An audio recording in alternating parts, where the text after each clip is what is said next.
What happens when Hollywood's golden girl meets late-night television's sharpest wit, and everything goes catastrophically wrong?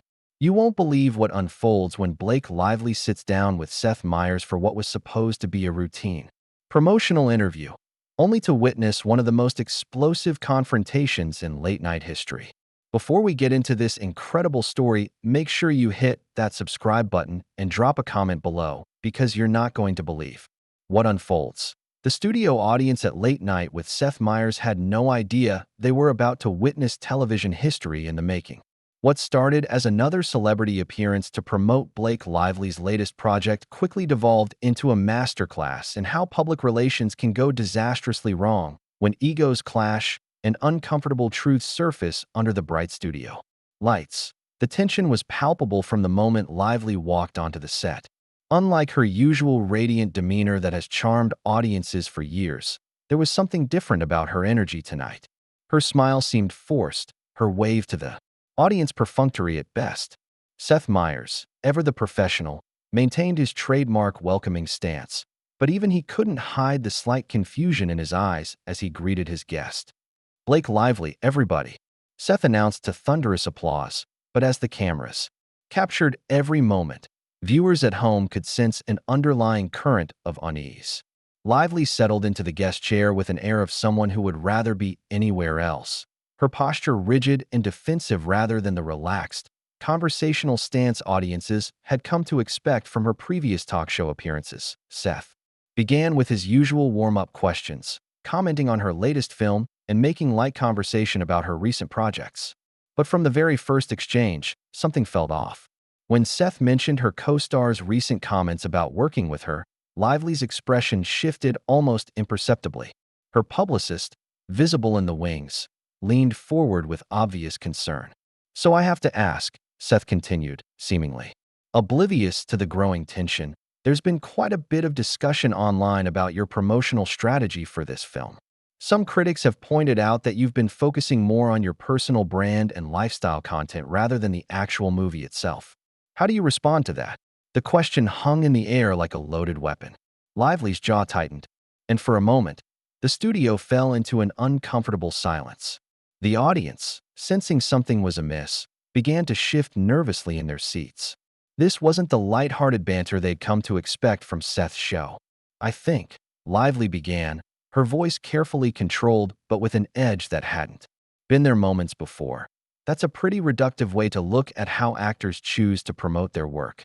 I've been in this industry long enough to know how to handle my own career." Seth, realizing he might have struck a nerve, attempted to pivot with his characteristic humor. Of course. I didn't mean to suggest otherwise. It's just that some of your recent interviews have focused more on your businesses and personal life than the film itself. And people are wondering.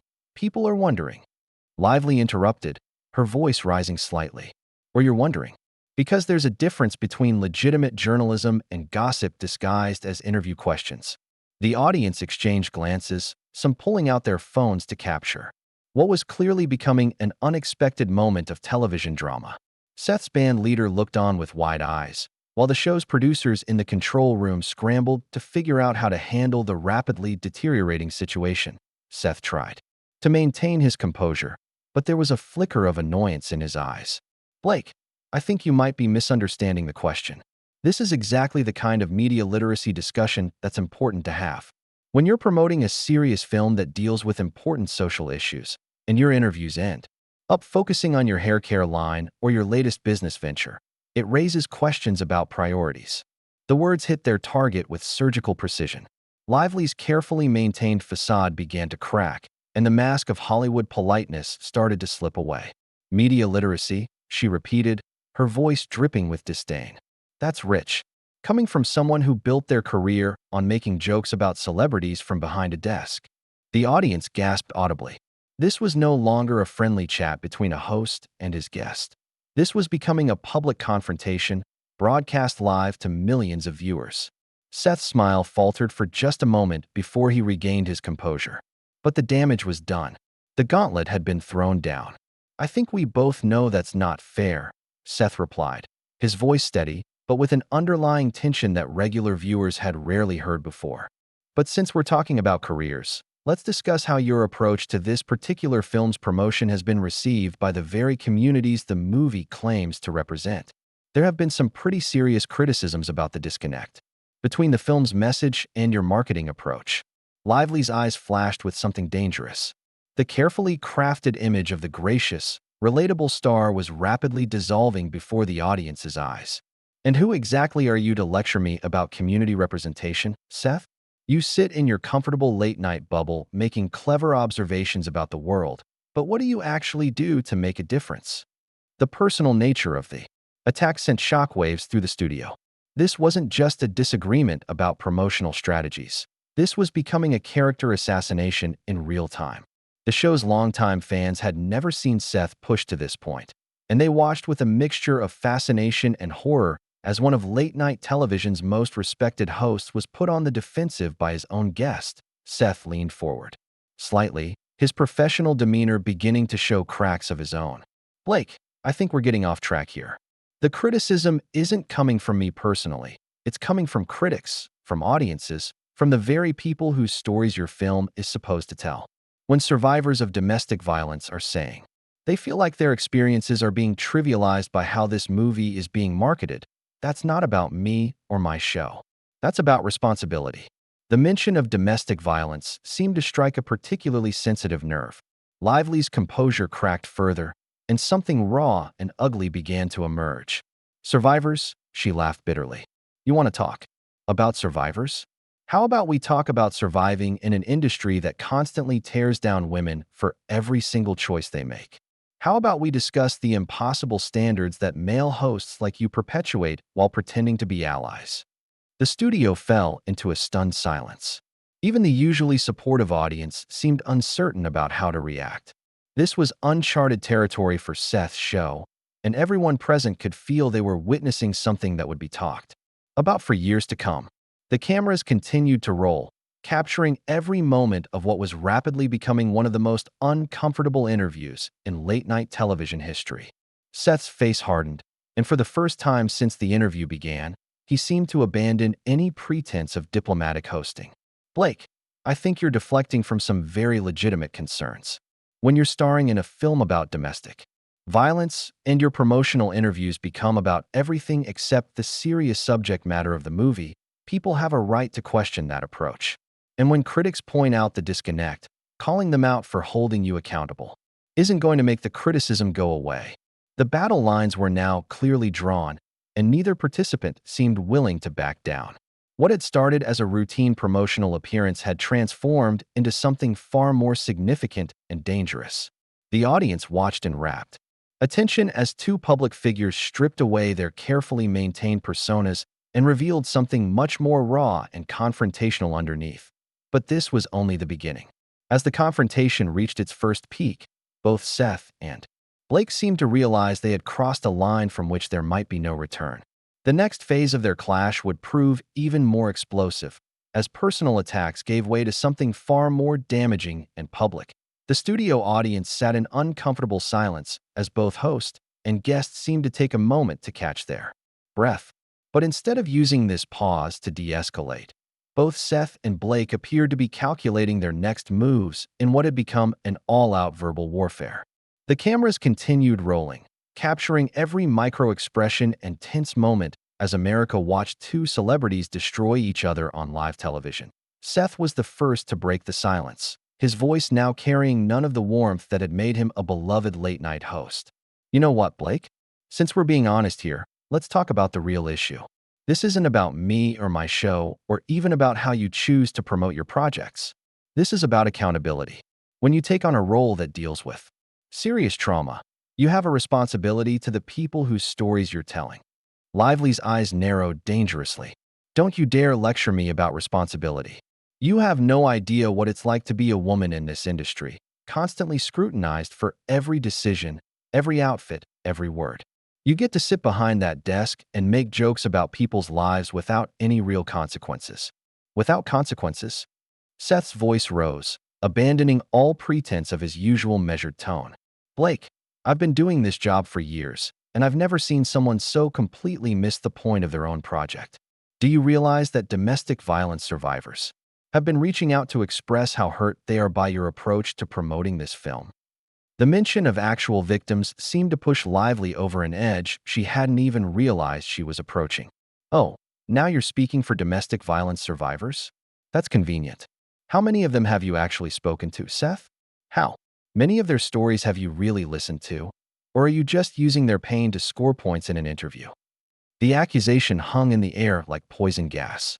Several audience members audibly gasped, while others began reaching for their phones to document what was clearly becoming a career-defining moment for both participants.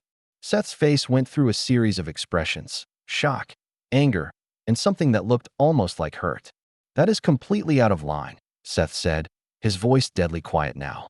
"You don't get to question my integrity just because you're uncomfortable being held accountable. The criticism isn't coming from me, Blake. It's coming from real people who feel like their experiences are being trivialized." Trivialized? Lively's voice cracked with a mixture of rage and something that might have been panic. "I put everything into this role. I researched, I prepared, I gave the performance of my career. But apparently, that's not enough because I didn't market it the way some people think I should have." Seth leaned forward, his journalist instincts taking over despite the chaos of the moment. "But that's exactly the problem, isn't it? You're making this about you and your performance when the criticism is about how you've handled interviews. When journalists ask about the serious themes of domestic violence in your film, and you pivot to talking about your lifestyle brand, that sends a message." "What message?" Lively demanded, her composure completely shattered now.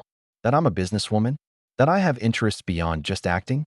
That I refuse to be put in a box by people who think they know better than I do about my own career?" The studio had become a pressure cooker, with tension so thick it was almost visible. The audience, initially excited to be witnessing television history, now seemed genuinely uncomfortable as they watched two public figures tear each other apart in real time. Some were recording on their phones, others were whispering to their companions, and a few were actually getting up to leave. Seth's voice took on a harder edge as he pressed forward. "The message, Blake, is that when you're starring in a film about one of the most serious issues facing women today, and you treat promotional interviews like opportunities to sell products, you're telling survivors that their stories matter less than your business ventures." The words hit their target with devastating accuracy. Lively's face flushed with a combination of embarrassment and fury. "How dare you?" she whispered, but her voice carried clearly through the studio's microphones. "How dare you sit there and pretend like you care about these issues when you're just using them to humiliate me on national television?" "I'm not trying to humiliate you," Seth shot back, his own anger now fully visible. "I'm trying to have a conversation about responsibility in Hollywood, but you're making it impossible by deflecting every legitimate criticism with personal attacks." "Personal attacks?" Lively's voice rose to a pitch that made several audience members wince. "You've been attacking me from the moment this interview started. You came into this with an agenda, and now you're hiding behind concern for domestic violence survivors to justify ambushing me on your show." The accusation of an ambush seemed to strike Seth in a particularly sensitive spot. His face darkened, and when he spoke again, his voice carried a level of professional outrage that longtime viewers had never heard before. "An ambush? Blake, these are questions that multiple journalists have been asking for weeks. If asking about legitimate criticism of your promotional strategy constitutes an ambush, then maybe the problem isn't with the questions. The problem," Lively spat, rising slightly from her chair, "is with hosts who think they can build their careers by tearing down their guests. You're not a journalist, Seth. You're an entertainer who's gotten too comfortable hiding behind the pretense of asking important questions when really you just want to create viral moments." The studio fell into another stunned silence as the weight of the accusation settled over everyone present. This wasn't just a disagreement about promotional strategies anymore. This was a fundamental attack on Seth's professional identity and integrity. The cameras captured every moment as one of late-night television's most respected hosts grappled with having his life's work dismissed so brutally and publicly. Seth's response, when it came, was measured but carried an undertone of barely controlled fury. "You know what, Blake? I've been doing this job long enough to know the difference between creating viral moments and holding people accountable. If you can't handle being asked about legitimate criticism of your work, Then maybe you shouldn't be doing promotional interviews. Maybe I shouldn't, Lively replied, her voice dripping with disdain. Maybe none of us should subject ourselves to this kind of treatment from people who think they're more important than they actually are. The personal nature of the attack sent shockwaves through the audience. This was no longer about film promotion or media responsibility. This had become a character assassination playing out in real time on national television. The show's producers, in the control room, were frantically trying to figure out how to salvage what was left of the interview, but both participants seemed determined to burn every bridge in sight. Seth's face had gone through a transformation that regular viewers had never seen before. The affable, self-deprecating host had been replaced by someone who looked genuinely angry and hurt. More important than we actually are, he repeated. Slowly. Blake, I've spent years building relationships with my guests based on mutual respect and honest conversation. I've never ambushed anyone, and I've never used personal attacks to score points. Until tonight, Lively fired back, her eyes blazing with something that looked almost unhinged. Until you decided to make an example out of me to prove how much you care about social issues. The exchange had reached a level of toxicity that was making everyone in the studio profoundly uncomfortable. But rather than backing down, both participants seemed energized by the conflict, as if years of pent-up frustrations were finally finding an outlet. The next phase of their confrontation would prove even more devastating. Seth straightened in his chair, his famous composure completely abandoned as he prepared to deliver what would become the most talked-about moment of his hosting career. You want to know what I think, Blake? I think you're so used to getting softball questions and praise that you can't handle it when someone asks you to actually think about the impact of your choices. This isn't about tearing you down. This is about asking you to step up. The words landed like physical blows. Lively's face went through a series of expressions: shock, rage, and finally something that looked almost feral. Step up, she repeated, her voice rising to a level that made the microphones crackle.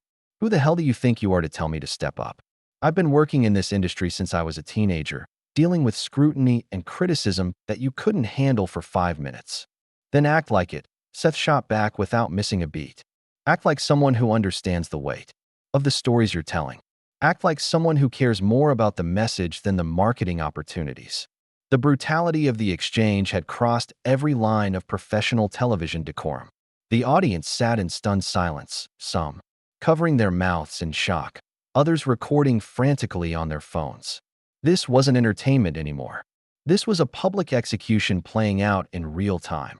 Lively stood up abruptly, her chair scraping against the floor with a sound that seemed to echo through the suddenly silent studio. You know what, Seth? I'm done. I'm done with this conversation.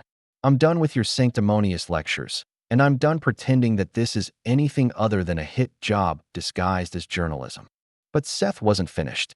As she began to turn away, he delivered the blow that would end her appearance forever. The only hit job here, Blake, is what you've done to your own credibility. You had a chance to use your platform to amplify important voices, and instead you turned it into a personal branding opportunity. That's not my fault. That's yours. The accusation hung in the air like a death sentence. Lively froze mid-turn, her back still to Seth, her entire body radiating fury. When she slowly turned back around, her face had transformed into something the audience had never seen before. Pure, undiluted rage mixed with humiliation. My credibility, she said, her voice now dangerously quiet. Let's talk about credibility, Seth. Let's talk about a host who pretends to care about social issues when it's convenient for his image, but has spent years making jokes about women's appearances, relationships, and personal struggles. Let's talk about the credibility of someone who built his career on the very superficiality he's now lecturing me about. The personal attack seemed to hit Seth like a physical blow. His face flushed, and for a moment, he looked genuinely hurt. But instead of backing down, he leaned into the confrontation with renewed intensity. That's completely unfair, and you know it. I've spent years evolving as a host and as a person, addressing those exact issues. But what I've never done is take on a project about serious trauma and then treat it like a lifestyle segment. Evolving. Lively laughed, but there was no humor in it, only bitterness and contempt. Is that what you call this? Evolution? Because from where I'm sitting, It looks like the same old pattern of male hosts thinking they have the right to police how women handle their careers. The gender dimension of the attack sent a visible shockwave through the studio. Several audience members shifted uncomfortably in their seats, while others leaned forward, sensing that they were witnessing something that would be analyzed and discussed for months to come. Seth's response was immediate and cutting. Don't hide behind gender when the criticism is about choices, Blake. Male or female, when you're representing stories of trauma and you consistently deflect serious questions. To talk about your business ventures, that's not a gender issue. That's a judgment issue. Judgment issue. Lively's voice cracked with the strain of maintaining her composure while her world crumbled around her on national television. The only judgment issue here is yours, Seth. Your judgment in thinking you could ambush me, your judgment in thinking you're qualified to lecture anyone about social responsibility, and your judgment in believing that this kind of public humiliation makes you look like anything other than a bully. The accusation of bullying seemed to strike Seth in his core. His face went through a rapid series of emotions before settling on something that looked almost like regret. But it was too late for regret now. They had both gone too far to turn back. Blake, he said, his voice slightly softer but still carrying an edge of steel. If holding someone accountable for their choices makes me a bully, then I guess I'll have to live with that. But I won't apologize for asking difficult questions. And I won't pretend that your deflection tactics make those questions go away. That was the final straw. Lively's composure, already hanging by a thread, snapped completely. Accountability, she screamed, her voice echoing through the studio, and causing several audience members to actually flinch. You want to talk about accountability? How about we discuss your accountability for ambushing a guest, for turning what was supposed to be a promotional interview into a public trial, for using your platform to humiliate someone who came here in good faith? The studio had become a war zone, with both participants now fully committed to mutual destruction. The cameras continued to roll, capturing every moment of what would undoubtedly become one of the most infamous interviews in late-night television history. Seth stood up now too, matching her aggressive posture. Good faith, he said, his voice rising to match hers. Blake, you came here expecting softball questions and praise, and when you got asked to actually engage with criticism, you turned it into a personal attack on me and my show. That's not good faith, that's entitlement. Entitlement. Lively's voice reached a pitch that made the studio's sound system struggle to process it clearly. The only entitlement here is yours, Seth. Your entitlement to judge other people's choices, your entitlement to use your platform to tear people down, and your entitlement to think that hiding behind concern for social issues makes your behavior acceptable. The confrontation had reached a crescendo that left everyone in the studio breathless. Both participants were now standing, facing each other across the coffee table like gladiators in an arena, their professional masks completely abandoned in favor of raw, unfiltered hostility. Seth took a step forward, his voice deadly quiet, but carrying clearly through his microphone. You know what, Blake? You're right about one thing. This interview is over. Not because I'm ending it, but because you've made it impossible to have an adult conversation about legitimate concerns. Fine by me. Lively spat, her chest heaving with the effort of containing her rage. I never wanted to be here in the first place, and I sure as hell don't want to stay and listen to more of your sanctimonious garbage. She turned toward the edge of the stage, but Seth's voice stopped her one final time. Blake, before you go, I just want to say one thing. This didn't have to happen this way. All you had to do was engage honestly with the criticism instead of making it personal. Lively whirled around, her eyes blazing with fury. Engage honestly? That's rich coming from someone who spent the entire interview trying to humiliate me. You got what you wanted, Seth. A viral moment. A dramatic confrontation, proof that you're willing to ask the tough questions. I hope it was worth it. With that, she ripped off her microphone, the small device clattering to the floor with a sound that seemed to echo through the stunned silence of the studio. She took one final look at Seth, her expression a mixture of rage, hurt, and disgust, before turning and striding toward the stage exit. Blake, wait, Seth called after her. But whether it was genuine concern or professional instinct, it was too late. She was already pushing past the show's staff members who had moved to intercept her, her heels clicking against the floor with rapid, angry steps. The audience watched in complete silence as one of Hollywood's biggest stars stormed off the set of Late Night with Seth Meyers, leaving behind a wake of destruction that would reshape both of their careers. Seth stood alone behind his desk, microphone still hot, facing an audience that had just witnessed the complete meltdown of what was supposed to be a routine promotional interview. The cameras continued to roll for several more seconds, capturing Seth's face as he processed what had just happened. The studio fell into an eerie quiet broken only by the distant sound of a door slamming somewhere backstage. The final punctuation mark on one of the most explosive confrontations in late-night television history. The aftermath would be swift and brutal for both participants. But in that moment, as the credits began to roll over a shell-shocked studio audience, everyone present knew they had witnessed something that would be talked about for years to come. The interview that was supposed to last 20 minutes had lasted just 12, but those 12 minutes had changed everything.